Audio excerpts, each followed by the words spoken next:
Welcome back to official Akhtar Rahman sir YouTube channel. एक नए video में आपका फिर से बहुत बहुत वेलकम है।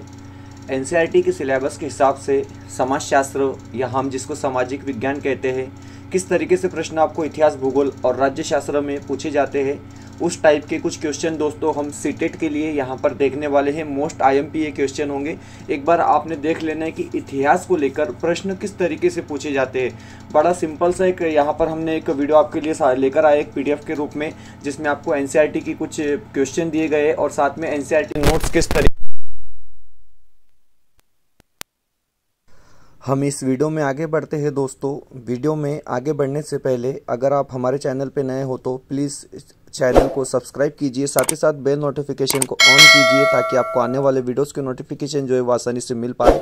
और अगर आप हमसे जुड़ना चाहते हो तो डिस्क्रिप्शन में जाकर आपको हमारे टेलीग्राम और व्हाट्सएप ग्रुप को ज्वाइन कर लेना है, जहाँ से आपको तमाम शासन निर्णय, परिपत्रक और टीईटी सीटेट को लेकर सारी अपडेट वक्त पर देखने के लिए मिलेंगी दोस्तों। तो आइए बढ़ते हैं पहले सवाल की तरफ। सवाल पूछा गया है कि निम्नलिखित में से कौन सा पुरस्थल प्रागैतिहासिक शैल चित्रकला के लिए जाना जाता है। इस तरीके से यहाँ पर सवाल पूछा गया है दोस्तों, देखेंगे आप। और ऑप्शन आपको यहाँ पर बताए गए हैं। जी बिल्कुल, ऑप्शन यहाँ पर आपको बताए जा रहे हैं अमरावती, भीमबेटका, बाघ की गुफाएं और अजंता। देखिए दोस्तों, हमने यहाँ पर क्वेश्चन के साथ साथ थोड़ा स्पष्टीकरण भी आपको एनसीईआरटी के नोट से दिखाने की कोशिश हम इस वीडियो में करेंगे, क्योंकि जस्ट आपने एक बार समझ लेना है कि प्रश्न किस तरीके से आते हैं। यहाँ पर सही जवाब भीमबेटका हमारा हो जाएगा। कुछ स्पष्टीकरण इस तरीके से आप देख सकते हैं कि जी बिल्कुल, इस तरीके से स्पष्टीकरण किया गया है कि भीमबेटका वर्तमान मध्य प्रदेश के रायसेन जिले में स्थित है। यहाँ से प्रागैतिहासिक शैल चित्रकला के कुछ सुंदर उदाहरण मिलते हैं। जी बिल्कुल, ये हो गया पहला पॉइंट हमारा। भीमबेटका को प्रागैतिहासिककालीन चित्रकला से संबंधित किया जाता है, जबकि अजंता तथा बाघ की शैलकृत गुफा चित्रकला मौर्य काल के बाद की ऐतिहासिककालीन है। अमरावती अपने स्तूपों के लिए प्रसिद्ध है, जिसे शुंगकालीन या सातवाहन कालीन माना जाता है।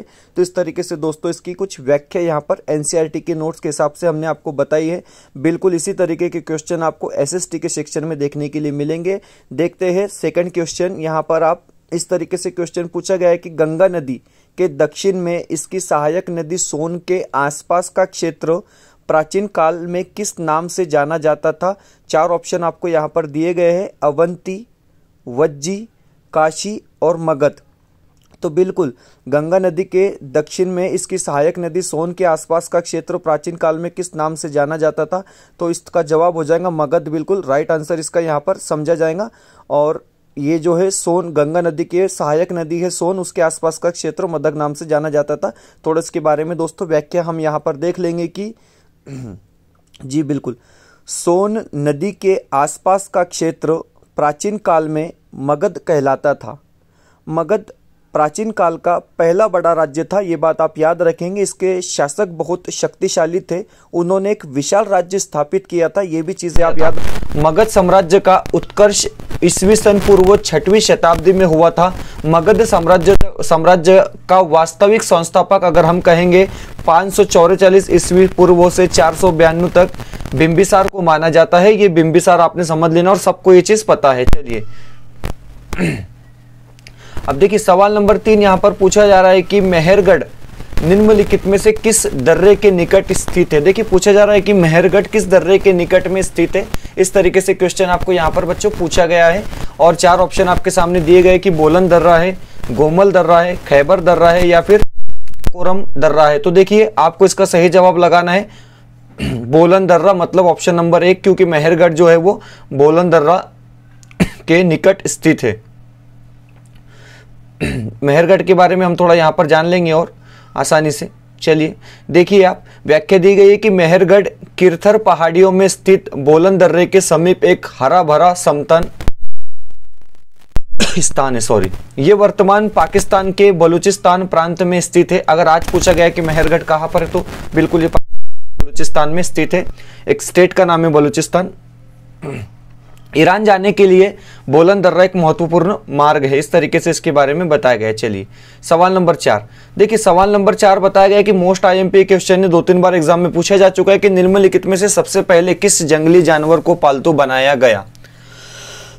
4 ऑप्शन आपको दिए गए, आपको बताना है कि किस जंगली जानवर को सबसे पहले जो है पालतू बनाया गया है। गाय का नाम यहाँ पर आ रहा है, बकरी बताया जा रहा है, कुत्ता है और बैल है। तो देखिए कुत्ता जो है वो सबसे पहले पालतू जानवर बनाया गया, क्योंकि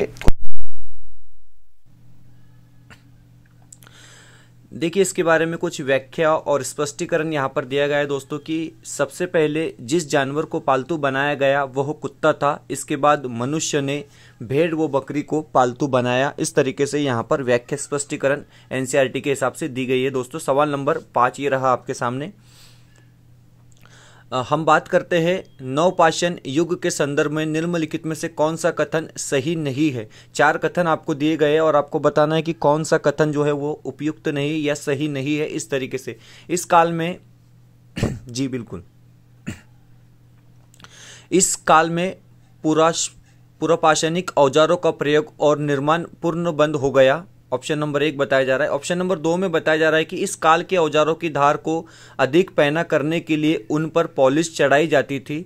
ऑप्शन नंबर 3 में बताया जा रहा है कि इस युग में वनस्पति व अन्य चीज़ों को पसीने के लिए ओखली व मुसल का प्रयोग होने लगा था। तो देखिए ये भी बिल्कुल सही कथन यहाँ पर दिए गए 2 और 3 तो। और 4 नंबर में दिया गया है कि इस युग में मिट्टी के बर्तनों पर अलंकरण आरंभ हो गया था।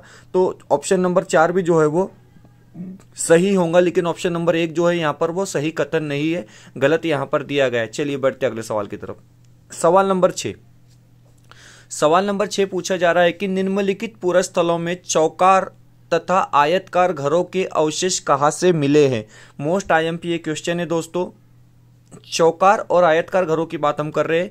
मेहरगढ़, कोल्डी हवा, चिराद और महागढ़, ऐसे 4 ऑप्शन आपको यहाँ पर दिए गए हैं और इसका सही आंसर मेहरगढ़ हो जाएगा दोस्तों। ऑप्शन नंबर 1 जो है बिल्कुल इसका वो यहाँ पर सही जवाब रहेगा कि चौकार और आयत घरों के अवशेष कहाँ मिले हैं। तो आपने बता देना है कि मेहरगढ़ में मिले हैं। कुछ स्पष्टीकरण हम एनसीईआरटी की नोट्स में से निकाल कर लाए दोस्तों आपके लिए कि मेहरगढ़ सभ्यवत वह स्थान है जहाँ के स्त्री पुरुषों ने इस काल में सबसे पहले जो गेहूं उगाना और भेड़ बकरी पालना सीखा। इस तरीके से मेहरगढ़ के बारे में यहाँ पर बताया गया है दोस्तों। और साथ ही साथ मेहरगढ़ से ही चौकर एवं आयतकार घरों के अवशेष मिले हैं। प्रत्येक घर में 4 या उससे ज्यादा कमरे हैं। प्रत्येक घर में 4 या उससे ज्यादा कमरे हैं, जिनमें से कुछ संभवत भंडार के काम आते होंगे, ऐसा अनुमान यहाँ पर लगाया जा रहा है। उसके बाद आप देखेंगे मेहरगढ़ से प्राप्त एक कब्र में सवाल पूछा जा रहा है कि मेहरगढ़ से प्राप्त एक कब्र में निम्नलिखित में से किस पालतू जानवर को मृतक के साथ दफनाया गया था। 4 ऑप्शन आपको दिए गए हैं, बकरी, कुत्ता, भेड़ और मुर्गी। देखिए एक कब्र में एक इंसान के साथ एक पालतू जानवर को दफनाया गया था, मेहरगढ़ में ये कब्र मिली है और इसका जवाब हो जाएगा ऑप्शन नंबर 1 बकरी। इसका बिल्कुल सही जवाब यहाँ पर समझा जाएगा। हम इसके बारे में भी थोड़ा यहाँ पर पढ़ लेंगे। व्याख्या दी गई है कि मेहरगढ़ से प्राप्त एक कब्र में एक मृतक के साथ साथ एक बकरी को भी दफनाया गया था। यहाँ के लोगों की आस्था थी कि मृत्यु के बाद भी जीवन होता है, मृत्यु के बाद भी जीवन होता है, संभवतः इसे परलोक में मृत्यु के खाने के लिए रखा गया हो। इस तरीके से यहाँ पर चीजें बताई जा रही है दोस्तों।